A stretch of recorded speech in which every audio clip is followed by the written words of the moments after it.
हरिपुर नाम का एक गांव था जहां पर पप्पू नाम का एक व्यक्ति ढाबा चलाता था। पप्पू के नाम पर पप्पू का ढाबा था। पप्पू ढाबा बहुत ही मशहूर था। जो भी व्यक्ति उसके ढाबे का खाना खा लेता था वह उसका स्वाद नहीं भूल पाता था और वो बार बार उसके ढाबे पर खाना खाने आता था। हरिपुर गांव में आने वाला प्रत्येक आदमी उसके ढाबे का खाना खा कर ही जाता था। दिनों दिन ढाबा बहुत मशहूर होता जा रहा था और पप्पू का घमंड भी दिनों दिन बढ़ता जा रहा था। यदि कभी खाना बच जाता तो किसी भूखे भिखारी या पशु को खिलाने की बजाय वो खाने को फेंक देता था। एक दिन एक भूखा भिखारी ढाबे के पास से जा रहा था। वह बहुत भूखा था। उसने कई दिनों से कुछ भी नहीं खाया था। भिखारी ढाबे के मालिक के पास जाता है। भिखारी मालिक, बहुत दिनों से खाना नहीं खाया है, बहुत तेज भूख लगी है, कुछ खाने को दे दो, आपकी बड़ी मेहरबानी होगी।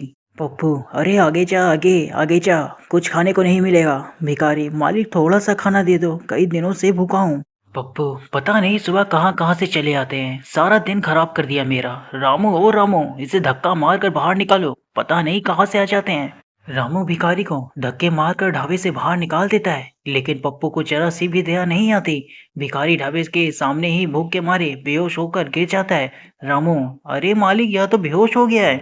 पप्पू, अरे तो मैं क्या करूं, तू इसे ढाबे के सामने से हटा, ग्राहक आने का समय हो गया है। रामू, जी मालिक। मालिक, ओ मालिक, लगता है या तो मर गया है। पप्पू, अरे क्या बोल रहा है रामू। रामू, मालिक सही बोल रहा हूँ, या तो मर गया है, इसकी तो सांसें भी नहीं चल रही हैं।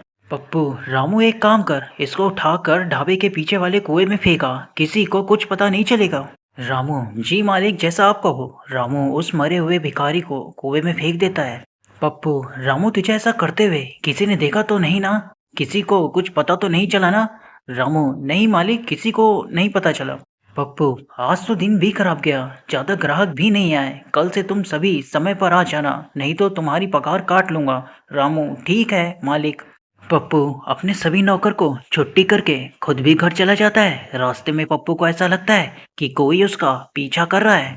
पप्पू पीछे मुड़कर देखता है, लेकिन उसे कोई दिखाई नहीं दिया। वह वापस घर की तरफ आगे चलने लगता है। पप्पू, अरे पीछे तो कोई नहीं है, यह मेरे मन का वहम है। पप्पू यह बोलकर आगे चलने लगता है। तभी पीछे से कोई पप्पू को थप्पड़ मारता है। वह अपने चारों तरफ देखता है, लेकिन उसे कोई दिखाई नहीं देता। इसके बाद पप्पू दौड़कर घर पहुंच जाता है। घर पहुंचकर पप्पू अपनी पत्नी को आवाज लगाता है।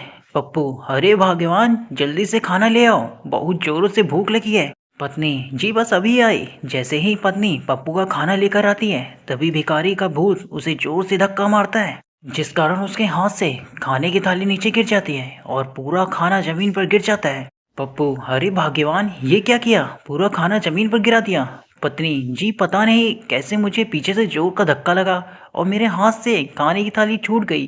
पप्पू, आज का तो पूरा दिन ही खराब है, सुबह से अनहोनी अनहोनी हो रही है।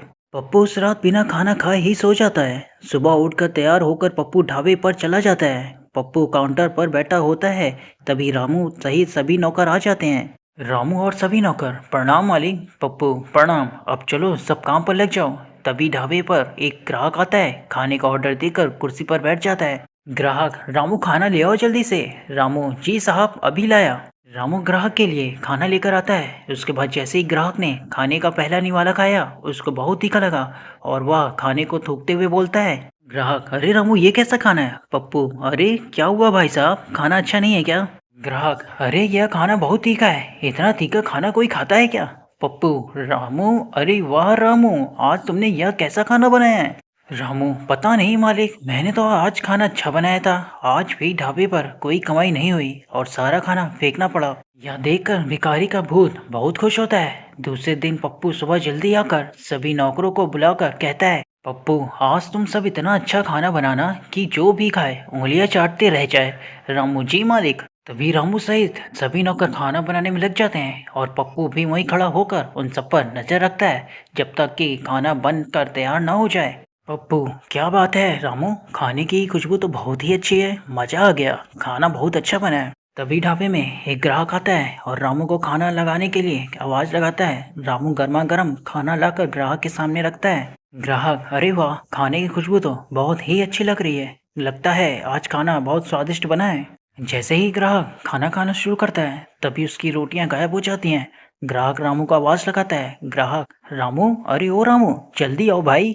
रामू, क्या हुआ साहब। ग्राहक, अरे रामू, मेरी रोटियां गायब हो रही हैं। रामू, अरे साहब, यह कैसे हो सकता है? आपको वहम हो रहा है। यह सब भिखारी का भूत कर रहा था। वही ग्राहकों को डरा डरा कर ढाबे से भगा रहा था और बहुत खुश हो रहा था। पप्पू को कुछ भी समझ नहीं आ रहा था, क्योंकि यह सब रोज रोज होने लग गया था। जितने भी ग्राहक आते, भिखारी का भूत उन सभी को डरा डरा कर भगा देता, उनको तंग करता। धीरे धीरे ढाबे की कमाई कम हो गई और ग्राहक भी। एक दिन कुछ लोग हीरापुर गांव से होते हुए शहर जा रहे थे। तभी उन्हें रास्ते में पप्पू का ढाबा दिखाई दिया। उन्होंने पप्पू का ढाबा का नाम बहुत सुन रखा था, इसलिए सभी ढाबे पर खाना खाने के लिए रुक जाते हैं। वे लोग खाने का ऑर्डर देते हैं। रामू उनके लिए खाना लेकर आता है। जैसे ही रामू उनके सामने खाना रखता है, तभी अचानक से उनकी शाही पनीर की सब्जी की जगह चिकन की सब्जी आ जाती है। यह देख कर दोनों ग्राहक बहुत डर जाते हैं। जैसे ही वे लोग पानी पीने के गिलास को उठाते हैं, तभी भिखारी का भूत पानी के गिलास को उन लोगों पर बिखेर देता है, जिसके बाद दोनों लोग डरते हुए जोर जोर से चिल्लाने लगते हैं। ग्राहक, अरे भूत, अरे भूत, इस ढाबे में तो भूत है, भागो यहाँ से। रोजाना ढाबे में अलग अलग प्रकार की घटनाएं होने लगी। कभी रोटियां हवा में उड़ने लगती तो किसी की सब्जी चिकन की सब्जी बन जाती, किसी का खाना गायब हो जाता, कभी कुर्सियां हवा में उड़ने लगती। ऐसी घटनाएं हर रोज होने लगी। पप्पू के ढाबे को लोग भूतिया ढाबा कहने लगे। वहाँ काम करने वाले लोग भी भूत से डरने लगे और इस भूतिया ढाबे में डर डर के काम करने लगे। एक दिन पप्पू गल्ले से पैसे निकालने के लिए जैसे ही गल्ला खोलता है, तो उसे गल्ले में भिखारी का कटा हुआ सर दिखता है। पप्पू, अरे भूत, अरे भूत, यह तो भिखारी का भूत है जिसे मैंने कुएं में फेंका था। फिर यह ढाबे में कैसे आ गया? पप्पू की बात सुनने के बाद पप्पू की चीखती चिल्लाती आवाज सुनकर ढाबे के सभी लोग पप्पू के पास आ जाते हैं। पहला आदमी, अरे क्या हुआ भाई साहब, आप इतनी जोर से चिल्ला क्यों रहे हैं? दूसरा आदमी, क्या हुआ भाई साहब, आप इतना डरे क्यों रहे हैं? पप्पू, अरे भाई साहब, हमारी गले में सिर कटा भूत है और सभी पैसे गायब हैं। पहला आदमी, भाई साहब ऐसे कैसे हो सकता है? पप्पू, अरे भाई तुम खुद ही जाकर देख लो, तुम्हें भी सिर कटा भूत दिख जाएगा। पप्पू की बात सुनकर वह आदमी गल्ला खोलता है, लेकिन उसे सिर कटा भूत दिखाई नहीं देता और सारे पैसे वहीं पर दिखाई देते हैं। दूसरा आदमी, अरे भाई साहब आपकी तबीयत ठीक नहीं है, जरूर आपने कोई सपना देख लिया है। वहाँ पर सिर कटा भूत नहीं है और आपके सभी पैसे वहीं पर हैं। आपको आराम करने की जरूरत है, आप छुट्टी ले लीजिए।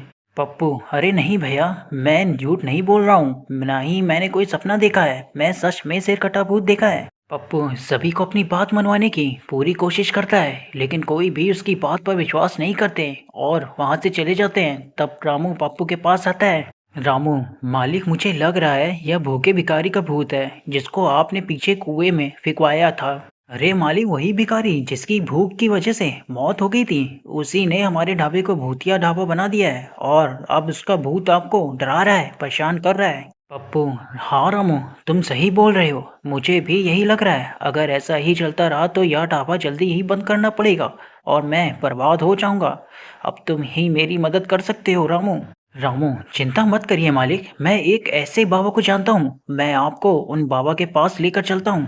बाबा के पास आपकी समस्या का जरूर कोई ना कोई समाधान होगा। मुझे बाबा पर पूरा विश्वास है। मैंने बाबा का बहुत नाम सुना है, वह सबकी समस्या का समाधान करते हैं। अगले दिन सुबह रामू अपने मालिक को बाबा के पास लेकर जाता है और अपनी सारी समस्या बाबा को बताता है। बाबा, मूर्ख मनुष्य, यह तुमने क्या किया? एक भूखे भिखारी की तुमने हत्या कर दी। भूख की वजह से उस भिखारी की आत्मा तुम्हारे ढाबे में भटक रही है और तुम्हें डरा रही है। पप्पू, बाबा मेरी रक्षा करो, मुझसे बहुत बड़ी गलती हो गई, आगे मैं कभी ऐसा गलती नहीं करूँगा, बाबा मुझे माफ कर दो। बाबा अपनी मंत्र शक्ति से भिखारी की आत्मा को बुलाता है। भूतिया भिखारी, यदि कोई मुझे परेशान करेगा तो मैं उसको मार डालूंगा, हा हा हा। पप्पू, मुझे माफ कर दो, मुझसे बहुत बड़ी गलती हो गई, मैं आगे से किसी भी भिखारी को भूखा नहीं जाने दूंगा, किसी को भी भूखा नहीं रखने दूंगा। बाबा अपने कमंडल से पवित्र जल निकालकर भूत की आत्मा को मुक्त कर देते हैं और पप्पू को हमेशा गरीब लोगों को खाना खिलाने का आदेश देते हैं। मोर हॉर स्टोरी के लिए हमारे चैनल को सब्सक्राइब जरूर करें। मिलते हैं आपसे अगले वीडियो में, तब तक के लिए जय हिंद।